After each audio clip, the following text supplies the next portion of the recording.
Hi, my name is Betsy and I read Gifted Hands by Ben Carson for my second 9 weeks book project. The person who has the most to do with what happens to you is you. You make the choices. You decide whether you're going to give your ant up when the going gets tough. Ultimately, it's you who decides whether you will be a success or not, by doing what is legally necessary to get you where you want to go. You are the captain of your own ship. If you don't succeed, you only have yourself to blame. This quote was spoken by Sonia Carson, Ben's mother. She used these words to challenge and encourage Ben and his older brother Curtis to always do their best and to never give up on their dreams.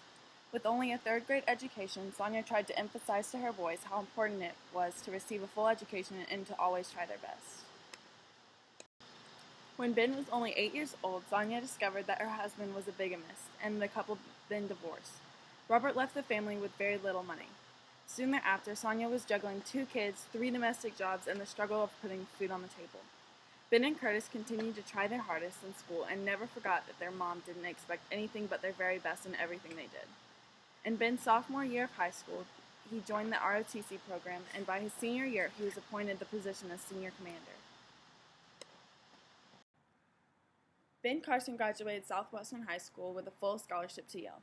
He started Yale in 1970 and graduated 4 years later with a medical degree. While attending Yale, he met the love of his life, Candy, when they both were assigned to work as the recruitment officers in Detroit. In 1977, Ben began his internship at Johns Hopkins University, and in just 5 years, he was given the position as chief resident of neurosurgery.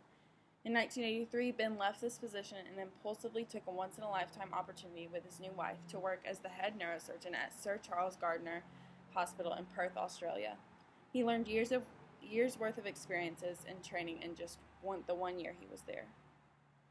In 1984, Dr. Carson returned to Johns Hopkins and then became the director of pediatric neurosurgery. At just the age of 33, he was the youngest U.S. physician to hold such a position. In the same year, a young girl named Beth Usher came into Ben Carson's life. Little did he know this little girl was the tipping point to his career. Beth Usher fell off of a swing and received a little bump. Shortly after the bump appeared, Beth started having seizures. After a month, the seizures continued, and her parents brought her to Dr. Carson. As the seizures worsened, he decided that a hemispherectomy was Beth's only option. A hemispherectomy is a procedure that was rarely performed because of the slim chance of survival. A hemispherectomy is a surgery intending to correct and eliminate constant seizures or epilepsy by removing half of the brain. The procedure performed on Beth was very successful and led to many of Dr. Carson's later cases. 3 years later, Dr. Carson attracted international attention by performing a surgery to separate 7-month-old occipital craniopagus twins in Germany. This means that the twins were conjoined and shared a brain. Patrick and Benjamin were their names, and their parents contacted Dr. Carson from Germany and they set up a consultation. The Bender twins were conjoined on the back of their heads, creating a higher chance of success for the surgery. After months of rehearsals and mock surgeries, Dr. Carson put together a huge team of doctors, nurses, and support staff for the 22-hour procedure. Since the operation was highly complex, Dr. Carson had to be extremely careful and put the twins in both a hypothermic and circulatory arrest, meaning freezing the babies and preventing blood flow throughout the body in order to prevent severe bleeding. Both twins survived the separation, and the surgery was considered the first successful procedure of its kind. As his career as a surgeon went on, Dr. Carson continued doing remarkable operations and giving children a second chance at life.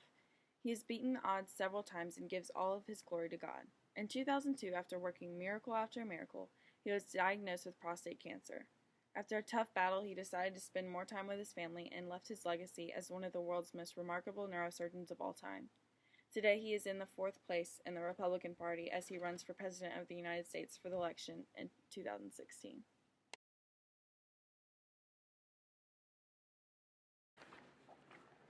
Ben Carson grew up in Detroit, Michigan, and was born on 17th.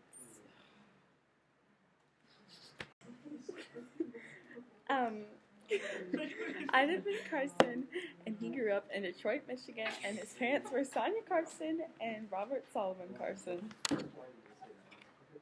Robert was a bigamist, and Sonia found out when stop. I'm literally trying to video here.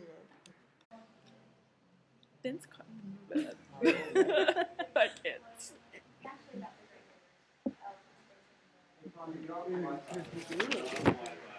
Start over. Shoot.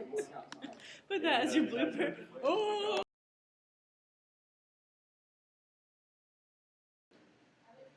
My name is Ava Boat, and I support this message. You just read it. It's still going.